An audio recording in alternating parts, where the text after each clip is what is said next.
Halo Cinecrip, balik lagi di trailer reaction bareng gue Rashid Hari. Dan buat trailer reaction pertama pertama di tahun 2026, gue juga mau nonton trailer buat salah satu film Indonesia pertama yang rilis di bioskop tahun ini. Jadi tanggal 8 Januari besok, itu minggu pertama ya, ada film Indonesia rilis di bioskop tahun 2026 dan langsung ada 4 judul. Dan yang mau gue tonton trailernya hari ini adalah satu-satunya yang horor. Apakah ini pertanda ke depannya itu horor nggak lagi mendominasi tiap minggu? Sepertinya tidak. Kayaknya minggu ini doang anomali, besok akan tetap banyak horor-horor ya.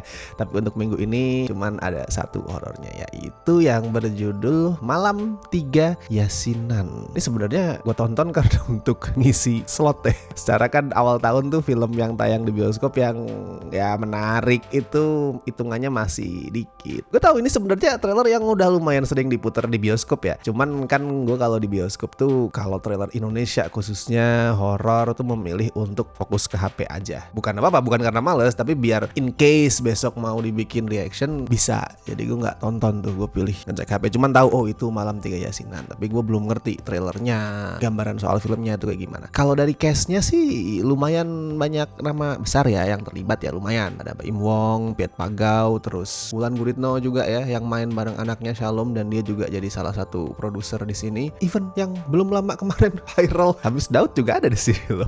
Gue penasaran sekarang aktingnya nih kayak gimana. Cuman judulnya sih yang agak-agak memunculkan rasa penasaran kalau buat gue. Yang BTW katanya asalnya tuh dari mimpi si sutradara tuh, Yani Sukarya. Gue nggak tahu detailnya kayak gimana, cuman dari beberapa interview katanya itu based on mimpinya. Menarik sih, soalnya sebagai muslim, ini ngomongin yasinan sedikit ya. Gue sebagai muslim dari kecil gue selalu ngerasa aktivitas pengajian yasinan, tapi bukan yasinan yang tiap minggu ya, bukan yasinan pengajian apa ibu-ibu atau malam Jumat, enggak, tapi yasinan yang diadain kalau ada orang meninggal. Itu adalah kegiatan yang serem. Gue selalu ngerasa gitu loh. Ada yang ngerasa gitu juga enggak? Misal datang ke yasinan tetangga nih, atau malam-malam denger ada suara yasinan gitu di sebelah rumah atau di mana. Pada saat kecil gue takut. Mungkin karena yasinan tuh identik sama kematian ya. Jadinya imajinasi gue tuh sebagai seorang anak kecil pada saat itu langsung kemana-mana. Mungkin gue ngebayangin kayak ada arwah penasaran atau segala macem, pocong bangkit gitu, gue nggak tahu. Tapi jujur gue ngerasa waktu kecil tuh kalau tidur terus tiba-tiba ada Yasin di sebelah rumah tuh kayak serem. Imajinasi di kepala gue udah yang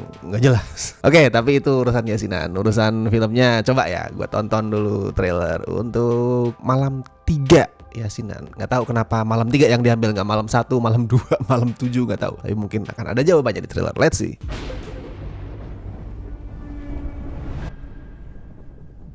Kita akan makamkan Sarah malam ini juga. Kasihan dia.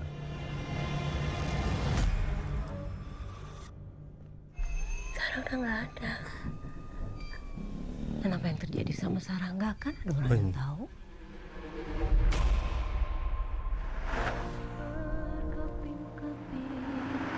Wah, duh, copyright kan nih?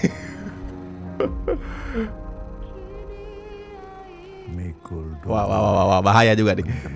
Saya isi dengan suara-suara agar tidak kena copyright. Apa tadi? Sorry, tadi gue kelewat kalimatnya. Mikul duwur mendem jero. Mikul duwur mendem jero. Junjung tinggi kebaikan dan merahasiakan semua keburukan. Ya, kurang lebih itu artinya. Nah, ya tipikal Evil Dead kah? Yang sudah ada beberapa.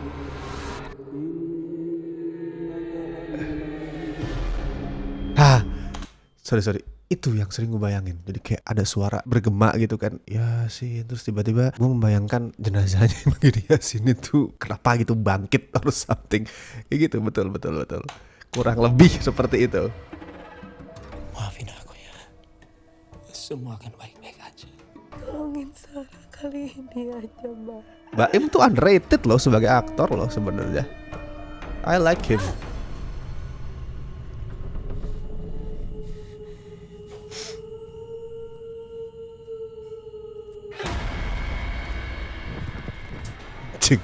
Get it. Oh, bunuh-bunuhan jadinya satu keluarga. guys.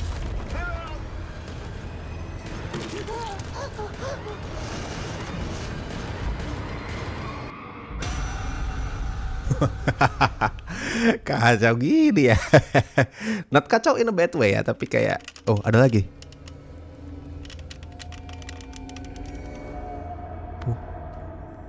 Gesturnya kayak lagi ngapain.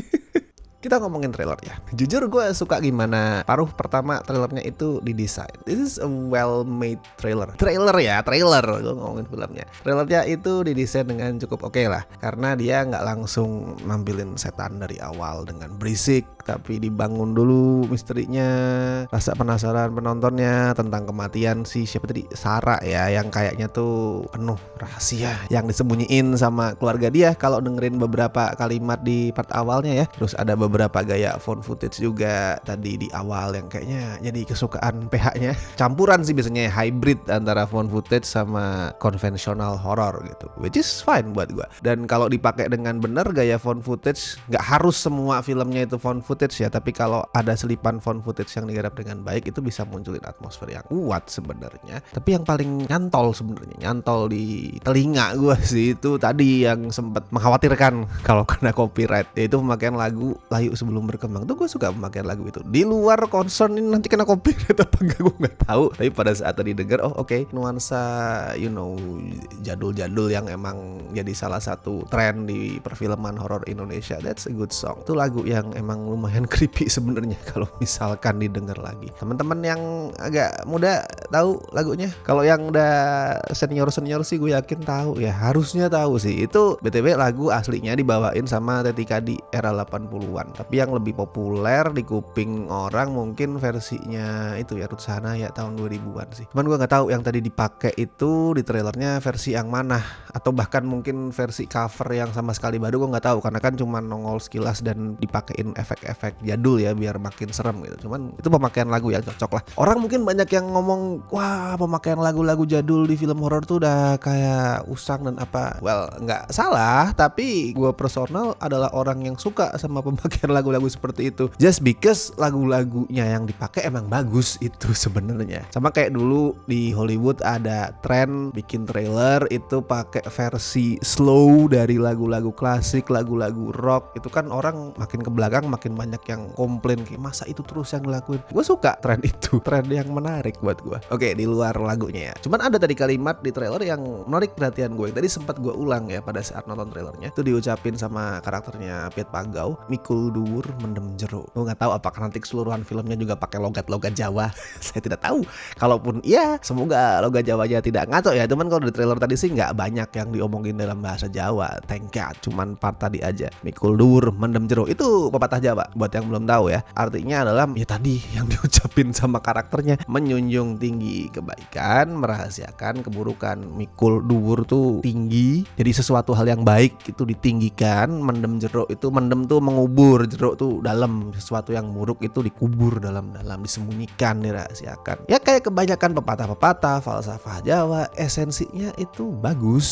Maksudnya adalah biar seseorang itu meningkatkan derajat keluarganya, ngasih lihat yang bagus-bagus. Gak cuma keluarga sebenarnya sih, itu pepatah berlaku ke guru, pasangan, siapa, orang-orang yang penting lah di kehidupan manusia. Tapi di sini konteksnya keluarga, jadi kayak meningkatkan derajat keluarganya dan gak asal ngumbar kekurangan, gak asal ngumbar aib. Sebenarnya esensinya kan itu, kekurangan-kekurangan keluarga itu udah biar kita aja yang tahu, orang luar gak usah tahu. Baik sebenarnya esensinya kan, karena biar kita tuh tidak asal ngegosip gitu, gak asal mengumbar kejelekan seperti kebanyakan pepatah Jawa. Esensinya baik. Cuman kayak banyak pepatah dan falsafah Jawa juga, dia itu sering disalah terapkan mungkin istilahnya ya. Jadi seolah-olah tuh keburukan seancur apapun yang dilakuin keluarga udah mesti kita tutupin. Jangan sampai ada orang yang tahu, kita rahasiain, kita biarin. Nah, yang keliru tuh di situ. Kita biarin yang akhirnya membusuk, nggak bisa dibenerin lagi dan akhirnya justru menghancurkan keluarga. Nah, itu sering terjadi. Penerapan aplikasi falsafah Jawa yang meleset, dan di Indonesia kan banyak ya seperti itu ya, cerita keluarga konglomerat yang menyimpan rahasia busuk. Nah, jadi harapan gue sih itu adalah sesuatu yang bisa dieksplor sama Malam 3 Yasinan, karena kalau bisa mereka eksplor, ini bisa munculin sesuatu yang relatable sebenarnya. Menarik kalau falsafah khilafah tadi itu digali secara lebih mendalam, nggak cuman diucapkan aja di awal film ya, tapi bener-bener dieksplorasi penerapannya gimana, dinamika keluarga disfungsional yang memilih untuk menyembunyikan rahasia keluarganya daripada memperbaiki itu. Nah, andaikan itu digali bisa oke filmnya. So kita tunggulah ya di bioskop tanggal 8 Januari sebentar lagi. Dan buat teman-teman bagiin juga kira-kira pendapat kalian, ekspektasi kalian, reaksi kalian soal film ini, soal trailernya itu seperti apa. Silakan bebas berkomentar ya di bawah. Oke, dan thank you banget buat teman-teman yang masih setia join membership Cinecrip, terutama mereka-mereka ini ada di tier Besti, La Familia. Thank you banget sudah masuk tahun baru tetap berjasa, tetap setia dengan membership Cinecrip. Thank you banget. Oke, gue Rashid Hari, sampai ketemu di trailer reaction berikutnya.